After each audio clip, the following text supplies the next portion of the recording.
গামলাকে না আরও একজন মানে কি বলবো চুষে খাচ্ছে। হ্যাঁ, আপাদ মস্তক গামলাকে আরও একজন চুষে খাচ্ছে। ভালো, ওর কোনো উপায় নেই, ও চষার জন্য নিজেকে বেলাবার জন্য, বিলিয়ে দেওয়ার জন্য নিজেকে ও মেলে ধরেছে, তাই ওকে চুষে খাবেই। তো খুব খারাপ লাগছে কথাটা শুনতে। সবটা শুনলে তোমরা বুঝতে পারবে কথাটা কতটা সত্যি।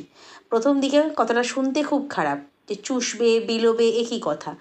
তো যাই হোক, সবটা আলোচনা করব তার আগে বলি, সবাই নিশ্চয়ই খুব ভালো আছো, আমিও ভালো আছি। আরও একটা নতুন ভিডিওতে তোমাদের সকলকে জানাই স্বাগত। আমরা গতকাল কোর্টের কথা শুনেছিলাম এবং সেখানে মাতৃপক্ষ, আচ্ছা এখানে মাতৃপক্ষ পিতৃপক্ষ বলেই কথাটা বলি, তাহলে আশা করি তোমাদের বুঝতে সুবিধা হবে। বাচ্চার মাতৃপক্ষ পিতৃপক্ষ। তো মাতৃপক্ষ কি বলেছিল, যে আমরা একটা ডিসিশান জানিয়েছি, তারা চিন্তাভাবনা করে আমাদেরকে কথা জানাবে। তো সেক্ষেত্রে আজকে যেটা পিতৃপক্ষের কাছ থেকে শুনতে পেলাম, যে চিন্তা ভাবনার কিচ্ছু নেই, কথা কোনো নড়চড় হবে না, যা আগে বলেছিলাম তাই আগে থাকবে, সেটা হলেই তবেই ডিভোর্স হবে, নতুবা না।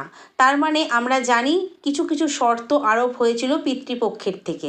এখন মায়ের প্রচুর তাড়া, কারণ মাকে নেক্সট বিয়ের জন্য প্রস্তুতি নিতে হবে।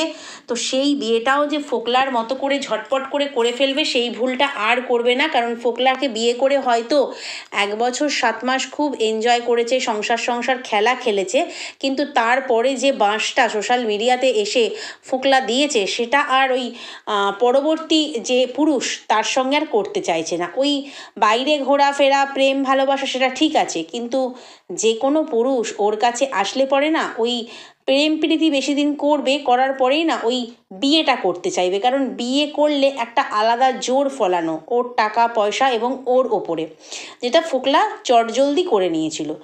তো সেক্ষেত্রে ওর এখন এটা প্রয়োজন। আর যদি বলে শুধু আমি পুরুষদের সঙ্গে ফুর্তি করব, সেখানে কিন্তু কোনো প্রেমের সম্পর্ক থাকবে না। সেখানে আজ রাম কাল শ্যাম, পরশু যদু তরশু মধু, এরমভাবে ওকে হাতফেরি হতে হবে। তো যাকে ধরেছে সে শুনতে পাচ্ছি, যেটা তোমাদেরকে আমি আগেও বলেছি, যে শুনতে পাচ্ছি যে বিয়ে করতে রাজি আছে, বাড়ির অমতে হলেও বিয়ে করতে রাজি আছে। তো জানি না কি, তো সেই জন্যই হয়তো ওর ডিভোর্সের এত তাড়া। নিঃশর্তে ছেলে চাই না, কিচ্ছু চাই না, সব কেস তুলে নেব, আমি একমাত্র কথা আমার, আমি ডিভোর্স চাই।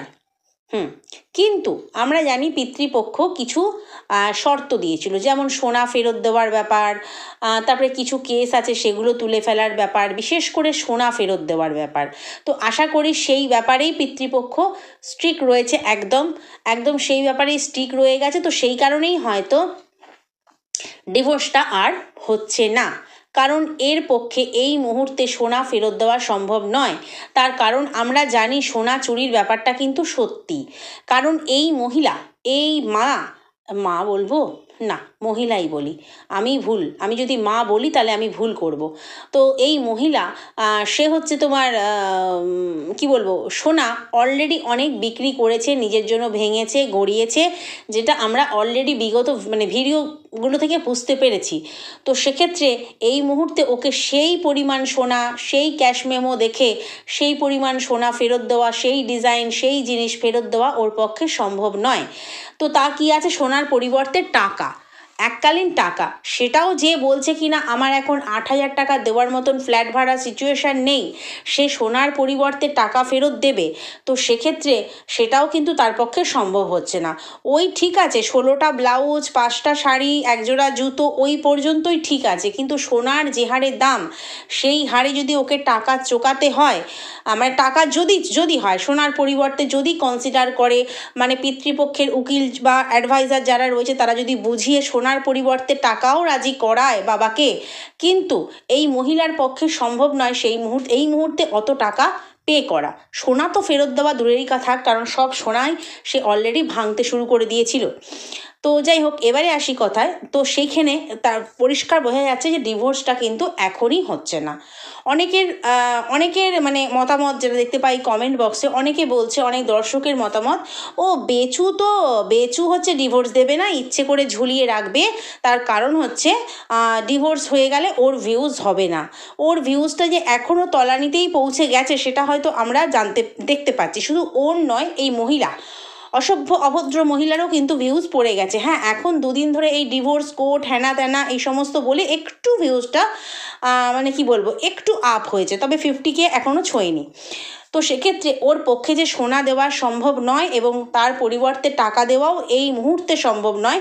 সম্ভব নয় কেন, অবশ্যই সম্ভব হতো তার কারণ যদি ও প্রথম থেকে যেভাবে রোজগার করে এসছে, সোনা ভেঙে ফেললেও সোনার পরিবর্তে টাকা দেওয়া সম্ভব ছিল যে পরিমাণ রোজগার ও করেছে। কিন্তু ওই যে বলে না উতে ভূতে খেয়ে ফেলা, বলে না উতে ভূতে খেয়ে নিয়েছে, মানে যে পেরেছে লুটে পুটে খেয়ে নিয়েছে। সে তার নিজের বয়ফ্রেন্ডই হোক, দ্বিতীয় স্বামীই হোক, তার বাবা মাই হোক, সবাই কিন্তু লুটে পুটে তাকে খেয়ে নিয়েছে, খেয়ে নিয়ে তাকে একদম 1 বছর আগের অবস্থায় ফিরিয়ে দিয়েছে। তো সেই ক্ষেত্রে ওর পক্ষে সম্ভব নয়, তাই এখনই কিন্তু ডিভোর্স হচ্ছে না। কারণ বাবার কাছ থেকে যেটা বুঝতে পারলাম কথা শুনে, যে যা ডিসিশান বলার আমি ওখানেই বলে এসেছি, যেটা আমার শর্ত ছিল সেই শর্তে মানলে তবেই ডিভোর্স হবে, নতুবা নয়। আর এই শর্ত মানার মতন অবস্থায় মা এখন নেই, মানে এই মহিলা এখন নেই, ঠিক সেই কারণে কিন্তু ডিভোর্স আরও বেশ কিছুদিন পিছিয়ে গেল, মানে আরও বেশ কয়েকটা ডেট আমরা দেখতে পাবো। তো জানি না এই ডিভোর্সের ব্যাপারের সঙ্গে সোনার ব্যাপারটা কতটা, কারণ সোনা চুরির ব্যাপার, সেটা চুরির কেস আলাদা চলবে, ডিভোর্সের কেস আলাদা চলবে। তো এর সঙ্গে এটা কতটা রিলেটেড সেটা আমার জানা নেই, যেহেতু ওটা আলাদা কেস হয়েছিল। তো এটার সাথে এর কি যোগ সত্যি আমি আজও বুঝতে পারিনি, যে সোনার ব্যাপার, সোনার কেস সেটা আলাদাভাবে হবে, ডিভোর্সের কেস সেটা আলাদাভাবে হবে, মানে আলাদাভাবে হবে, কিন্তু এটার সাথে এটা সব যেন তালগোল পাকিয়ে গেছে। তো যাই হোক, যে কোনো কারণেই হোক ডিভোর্স এখন ঝুলে রইল, এটা পরিষ্কার হলো। এবার দ্বিতীয় কথা হচ্ছে যে এখন বাড়িতে ঠাম্মি এসেছে। হ্যাঁ, আমি যে বললাম প্রথমেই যে শুষে নেওয়ার ব্যাপারটা, শুষে নেওয়া, তোমাদের দেখে একবারও কি মনে হলো না যে এই ঠাম্মি এসে 2-4 পিস চুড়িদারের পিস দিল্লি থেকে নিয়ে এসে এখন নাতনির কাছ থেকে শুষে নিচ্ছে? তার কারণ হচ্ছে, দেখো, বাড়িতে ছেলে এসছিল, মানে ভক্তি, সে কিন্তু এসছিল তার মায়ের সঙ্গে দেখা করার জন্য। আবার মানে রাতটুকু থেকেই, সন্ধ্যের দিকেই এসছিল, রাতটুকু থেকেই কিন্তু সকাল সে বেরিয়ে গেছে। ভালো কথা, মায়ের সঙ্গে এক ঝলক দেখা করতে এসেছিল। তো তখন তো মা বলতেই পারতো যে আমার কটা শাড়ি বা আমার ব্লাউজ বা আমার জুতো লাগবে, অথবা ছেলে সে রোজগার করছে, মা হয়তো নাও চাইতে পারে, যেহেতু সবসময় থাকে না, আর ছেলে বড় হয়ে গেলে মায়েরা ওভাবে চাইতে পারে না, বড় কি বুড়ো হয়ে গেছে, যাই হোক। তো সেক্ষেত্রে ছেলে তো বলতে পারতো, মা তুমি এতদিন পর এসছো, তোমার কি কি লাগবে বলো, সেই টাকাটা আমি দিয়ে যাচ্ছি, তোমার বৌমা কিনে দিয়ে যাবে বা কিনে দেবে। কিন্তু ছেলে সে তো পাশ কাটিয়ে থাকতে পারলে বাঁচে।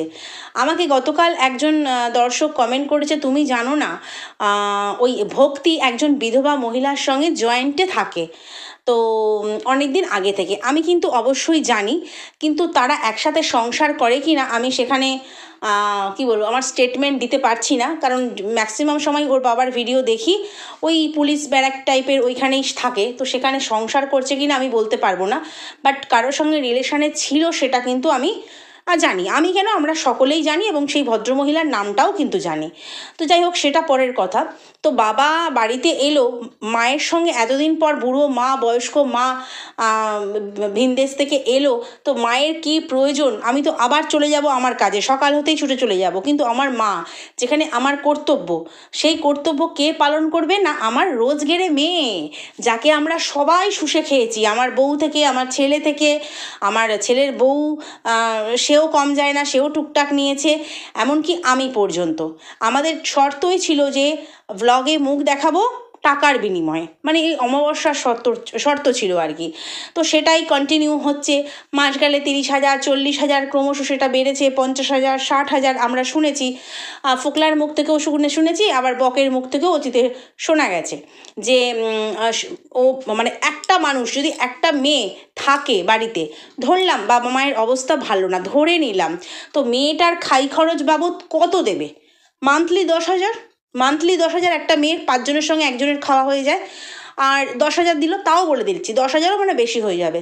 তো সেখানে 50,000, 60,000 দেওয়া মানেই তো হচ্ছে শুষে নেওয়া। 50,000, 60,000 কোনো মেয়ে শখ করে বাবা মায়ের হাতে দেবে না। তাদের শর্ত ছিল যে আমি ব্লগে তবেই মুখ দেখাবো, আমরা তবেই দাঁত কেলাবো, আমরা সবাই হা হা হি হি করে বন্ডিং দেখাবো, টাকার বিনিময়, এতটুকু সময় আমরা দেখাবো টাকার বিনিময়ে। তো সেখানেও এই ঠাম্মি এসছে। হ্যাঁ, ঠাম্মিকে ভালোবেসে অবশ্যই নাতনি দেবে, নাতনি রোজগার করছে, অবশ্যই দেবে, দেওয়াটা উচিত, আমি বলছি না দেবে না। সেখানে হ্যাঁ গিফট উপহার সেটা মানুষ কী দেয়, যে ঠিক আছে একটা শাড়ি, একটা ব্লাউজ, সায়া, যেটা প্রয়োজন আর কি, আর তার সঙ্গে যদি জুতো না থাকে একজোড়া জুতো। কিন্তু ঠাম্মি একটার পর একটা শাড়ি পছন্দ করেছে, একটার পর একটা নাতনিকে শাড়ি কিনে দিতে হয়েছে, 5টা শাড়ি এবং তার সাথে 16টা ব্লাউজ। কার লাগে গো? অনেক মধ্যবিত্ত বাড়িতে আছে, আমি মধ্যবিত্ত বলবো না, নিম্ন মধ্যবিত্ত বাড়িতে আছে, ওরা মধ্যবিত্ত মনে হয় না, এই মেয়ের কল্যাণে দুটো পয়সার মুখ দেখেছে। তো সেখানে আছে হয়তো আলমারি খুললে 16টা ব্লাউজই পাওয়া যাবে, তার বেশি হয়তো নেই বা তার কমও থাকতে পারে। তো সেখানে একসাথে 16টা ব্লাউজ, 5টা শাড়ি, ঘরে পরার জন্য 5টা শাড়ি, 16টা ব্লাউজ। বললো বিয়ে বাড়ি যাবো তো তাই জন্য ঠাম্মিকে কিছু দেবো, নাতনি বলল। তো বিয়ে বাড়ি গেলে আমরা জানি হ্যাঁ নতুন কিছু কিনতে হয়, সেখানে ঠাম্মিকে ভালো একটা জিনিস দিয়ে একটা শাড়ি, একটা ব্লাউজ দেওয়া হলো, তো যথেষ্ট। কিন্তু কি হলো না, 16টা ব্লাউজ, 5টা শাড়ি, একজোড়া জুতো। এবং যখন কিনতে গেল তখন সাগ্রহে সবাই মিলে ফুল ফ্যামিলি কিনতে গেল, এবং সেখানে সেখানে হচ্ছে তোমার ভ্রু প্লাগ থেকে পার্লার খরচা, আইসক্রিম খরচা, ঘুগনি খরচা সবই বুঝতে পারলাম যে মেয়ে পে করছে, মানে নাতনি পে করছে। তারপর যখন ওই দোকানের নামটা কি, শ্রীগোপাল না হরিগোপাল, যাই হোক, সেই দোকান থেকে পরপর কিনে আনলো জিনিস, এবং যখন রাত 1টারও পরে আমাদের সামনে জিনিস দেখাতে বসলো ঘটা করে, কারণ অবশ্যই ও নিজে দিয়েছে, এত টাকা খরচ করে ও তো দর্শকদের কাছে ভালো সাজবেই, কারণ ও একটা ক্যাডবেরি কিনে দিলে পরেও হচ্ছে দেখায়, ক্যাডবেরি কিনে কাউকে গিফট করলো ও দেখায়, মানে এই গামলা। কারণ দেখেছিলাম ওর যে মানে যেই চ্যানেলে ও কেঁদেছিল ওর ছেলের জন্য, সেই চ্যানেলে বাচ্চাটার জন্য কি নিয়ে গেছে, কি দিয়েছে ও কিন্তু দেখিয়েছিল। তো সেক্ষেত্রে দিয়েছে, ও তো আনন্দ করে দেখাবেই। কিন্তু কাল যখন ঠাম্মি কটা চুড়িদারের পিস নিয়ে এসেছিলো, তখন কিন্তু ঠাম্মি বললো ও এগুলো দেখাসনি ভিডিওর শেষ মুহূর্তে। ও কিন্তু ঘটা করে দেখাতে বসেনি যে দেখো ঠাম্মি এগুলো নিয়ে এসেছে আমাদের জন্য ভালোবেসে। কিন্তু ও কি দিল, মানে ওর কাছ থেকে কি শুষে নিল ওর ঠাম্মি, সেটা কিন্তু ঘটা করে দেখালো। এবং দেখানোর সময় ওর যদি মুখের এক্সপ্রেশনটা তোমরা দেখতে, মুখটা যেন শুকিয়ে আমসি হয়ে গেছে। ওর যে কত টাকা খসেছে বা খসিয়েছে এই ঠাম্মি, যেভাবেই হোক। কারণ ওর মা যখন শাড়ির দোকানে ছিল, ওর মা বলছে এটা ভালো লাগছে, এটা ভালো লাগছে বলে শাশুড়ির হাতে তুলে দিচ্ছে। আচ্ছা, আমি অমাবস্যাকে জিজ্ঞেস করি, সেও তো রোজগার করে, কি একটা গ্রুপে চাকরি করে, কি চাকরি নয় মানে ওই প্রোডাক্ট বিক্রি কমিশনের ব্যাপার থাকে, ওয়াইটি থেকে কিছু না কিছু পায় 2 মাস 3 মাস ছাড়া হলেও। তো সেক্ষেত্রে সেও তো পারতো তার শাশুড়ি মাকে কিছু দিতে, বা স্বামী এসেছিলো স্বামীর কাছ থেকে কিছু রেখে মানে টাকা পয়সা রেখে কিনে দিতে পারতো, বিয়ে বাড়ি যাবে। সব দায়িত্ব কি নাতনির? সেইখানেই বলতে হচ্ছে যে নাতনিকে কিন্তু সবাই শুষে খাচ্ছে, আর তার বিলিয়ে দেওয়া ছাড়া নিজেকে কোনো উপায় নেই, কারণ ওকে এখন এই বাড়িতেই থাকতে হবে। এবং ওর দাদা বলল কি যে কোথায় একটা ভাড়া কাটতে গেছে, বিয়ে বাড়ি সকালেও গেছে বিকেলেও গেছে, কিন্তু কথা হচ্ছে দাদা সেইভাবে আর বোনের ক্যামেরাতে আসছে না বলে ওই ভাড়া খাটতে যাচ্ছে বলে কিন্তু ও বেশ কিছুদিন ম্যানেজ করছে। ঠিক আছে, যেই দাদা এত ভাড়া খাটতো না, সে দাদা এখন সকাল বিকাল রাত 2টো 3টে ভাড়া কেটে ফিরছে। ভালো কথা, খুব ভালো কথা, কাজ করা ভালো, বিয়ে করেছে, নিজের দায়িত্ব নিজে নেওয়া, বউয়ের দায়িত্ব নেওয়া, খুব ভালো। কিন্তু সেভাবে কিন্তু বোনের ভিডিওতে আসছে না। আগে দাদা আসলেও কিন্তু রাত্রেবেলা আসলেও ওই গাড়ি থেকে মানে নামছে, এই সময় কিন্তু ক্যামেরা তাক করা হতো, কিন্তু কই সেসব কই। তো যাই হোক, এটাই বলবার ছিল যে ঠাম্মিও কিন্তু এসেই সুস্থে আরম্ভ করে দিয়েছে। মানে সে ভাবছে যে আমি মানে এত জিনিস সবাইকে দিচ্ছে, সবাই শুষে নিচ্ছে, আমি কেন নেব না, আমার নাতনি। তো আরও একটা কথা বলি তো, যে এবারে আজকের টাইটেল ধরে বলি, আজকের টাইটেল দিয়েছে যে ঠাম্মির মতো শুধু গায়ের রঙই না, অনেক কিছু পেয়েছি। কি পেয়েছিস না পেয়েছিস বলতে পারবো না, ঠাম্মির মতো গায়ের রং, মুখের কাটিং অনেকটা, এবং তার সঙ্গে কিন্তু ক্যারেক্টার এবং নেচার সেটাও পেয়েছিস। তার কারণ ক্যারেক্টার এবং নেচার ঠাম্মির যদি স্বচ্ছ থাকতো, বলতে বাধ্য হচ্ছি, স্বচ্ছ থাকতো, তাহলে এই নোংরা নাতনিকে তিনি কিছুতেই সাপোর্ট করতেন না, কিছুতেই হাহাহিহি করতে পারতেন না। তিনি দেখেছেন যে এখন সাপোর্ট করলে লাভ আছে। লাভ কি? এই যে 16টা ব্লাউজ একসঙ্গে, একজোড়া জুতো, 5খানা শাড়ি, একটার পর একটা শাড়ি বের করছে নাতনি, আর নাতনির মুখটা একদম দেখে বোঝা যাচ্ছে সেই হাসি, সেই স্বতঃস্ফূর্ত ভাব, জিনিস কিনে এনে যে আনন্দ সেটা কিন্তু নেই। তোমরা আশা করি ওই জায়গাটা দেখলে বুঝতে পারবে, মানে এটা আমার মনে হয়েছে, তোমরা আশা করি দেখে বুঝতে পেরেছো যে ওই জায়গাটা হাসি না, ওর কোথায় যেন উবে গেছে। ওই শুষে নেওয়া, অপারগ হয়ে দেওয়া, এই জিনিসটা ওর মধ্যে কিন্তু পরিষ্কার ফুটে উঠছিল যে আমার কিছু করার নেই, দিতে বাধ্য আমি। একসময় ফোকলা এটা দাও ওটা দাও এটা দাও ওটা দাও করে নিয়েছে, ও দিতে বাধ্য ছিল। এইখানে এসে মানে মানে আগে আগে দেখো হোতা হে কেয়া, একজন লিখেও গেছে কমেন্ট বক্সে, মানে এইখানে এসে মানে ও আরও বেড়াজালে পড়ে গেছে। এ বলবে দাও, ও বলবে দাও, সে বলবে দাও।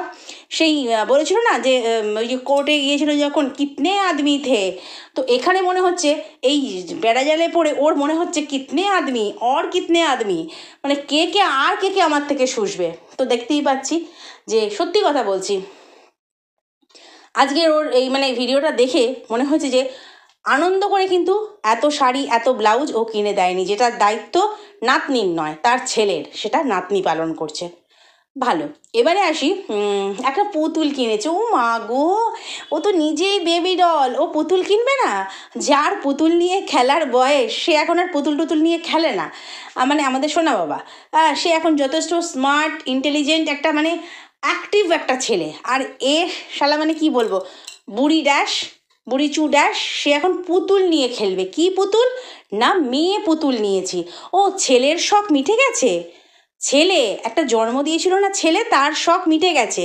আচ্ছা, তার আর প্রয়োজন নেই, এখন মেয়ের খুব ইচ্ছে, ওই জন্য একটা মেয়ে পুতুল কিনে নিয়ে এসছে, ওর মেয়ে হবে। ও মা গো, মানে এগুলো হচ্ছে শুধুমাত্র কন্ট্রোভার্সির জন্য বলে, কন্ট্রোভার্সির ছোঁয়া ছুঁড়ে রাখে, সেটা পরিষ্কার বোঝা যায় যে একটা মেয়ে পুতুল নিয়েছি আমার খুব পছন্দের, ওই পুতুল নিয়েই তোকে সন্তানের স্বাদ মেটাতে হবে, যদি স্বাদ থেকে থাকে তো। কারণ তুই যে সমস্ত পুরুষদের সঙ্গে মেলামেশা করবি তারা কতদিনে তোর কপালে সিঁদুর তুলবে, এদিকে ডিভোর্স হবে কি না, আর সেই বাচ্চাকে তুই সসম্মানে সমাজে আনতে পারবি কি না, আর যে বাচ্চা তোর পেটের আছে তাকেও তুই কাছে পাবি না, তো সেক্ষেত্রে পুতুলই তোর ভরসা। ওই মেয়ে পুতুল নিয়ে এসছে, মেয়ে পুতুলের শখ হয়েছে গো, ছেলের স্বাদ মিটে গেছে। ভাবতেও অবাক লাগে, হাসিও পায় মাঝে মাঝে, বড্ড করুণা হয়, এছাড়া আর কিছু নয়। তো আরও একটা কথা, কন্ট্রোভার্সির ভিডিও দেখে আর ক্ল্যারিফিকেশান দিতে আসে, যেমন ওর বয়স নিয়ে গতকালই বলেছিলাম, এবং আমার মতো অনেকেই বলেছিল যে ওর বয়স 31 কিংবা 33, হিসেব বলে দিচ্ছে, মানে পরীক্ষার মানে কোন ইয়ারে পাশ করেছে, কত বছর স্কুল ছেড়েছে, সেই বান্ধবীর ব্যাপার থেকে উঠে এসছে। আজকে ও ব্যাপারটাকে সুন্দরভাবে পাকা চুলের সাহায্যে, চুল কালার করবে, বিয়েবাড়ি যাবে, বার্গেন্ডি কালার করবে, তো সুন্দরভাবে পাকা চুল দেখিয়ে বলে দিল 25-26 বছর বয়সেই পাকা চুল। অবশ্য এখন চুলটা মানে পাকা হওয়াটা ম্যাটার করে না, এটা একদমই ঠিক কথা। আনহেলদি লাইফস্টাইল, শরীরের ভেতরের কোনো রোগ, লিভারের প্রবলেম, হ্যানা ত্যানা, এগুলো হলে কিন্তু চুল অলরেডি ছোটো বয়স থেকে পাকতে থাকে। অনেক ছোটো ছেলেদেরও মেয়েদেরও দেখি চুল পাকা, সত্যিই ম্যাটার করে না, ওর কথাটা একটু ঠিক বলেছে। কিন্তু ওখানে 25-26 বছর বয়সটা মেনশন করতে হলো কেন? 25-26-এই যে বয়সে পাকবে না, আর 20-22-এও যে পাকবে না, বা 30-40-এও যে পাকবে না, এমন কোনো কথা নেই, এটা ম্যান টু ম্যান ভ্যারি করে। তো সেক্ষেত্রে ও যে বয়স নিয়ে এত কথা উঠেছে বলে ও উত্তরটা ওইভাবে ভিডিওতে দিল, সেটা সবাই বুঝতে পারবে। তো তুই যতই ভাই 25-26 বলে নিজেকে ছোট রাখিস, কারণ মানে কি বলবো, ছেলে বড় হচ্ছে কিন্তু মা বড় হচ্ছে না, মা ছোট হচ্ছে, ছেলে বড় হচ্ছে মা ছোট হচ্ছে, পুরো বিপরীত। তো 25-26 কি 31 অথবা 33, আর সেটা মানুষ হিসেব কষে বুঝে মানে বলে দিয়েছে। আর যদি মনে করিস যে না হ্যাঁ তোর 25-26ই আছে, তাহলে আমার মনে হয় ও 5 পাস। কারণ দেখো 10 বছরে মানুষ 5-এ পড়ে, 10+, এটাই নিয়ম, আশা করি ও সরকারি স্কুলেই পড়েছে।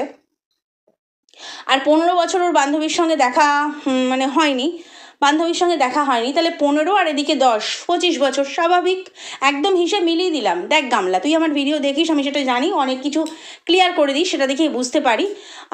তো সেক্ষেত্রে 15 আর 10 হিসাব মিলিয়ে দিলাম।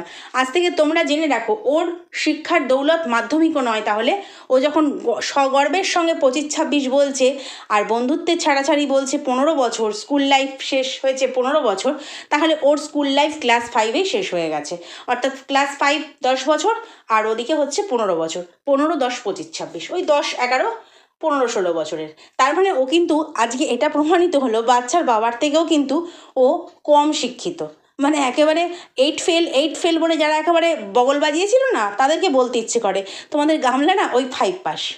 না হলে বয়সের হিসাব তো মিলছে না, এটাই হচ্ছে, অঙ্ক তো মিলবে না, অঙ্ক তো এমনই জিনিস, অঙ্ক মিলবে, কিন্তু এখানে তো মিলছে না, মেলাতে পারছে না, তো সেই জন্য আমাদেরকে ওর কোয়ালিফিকেশনটা কমিয়ে আনতে হবে, এটাই একমাত্র উপায়।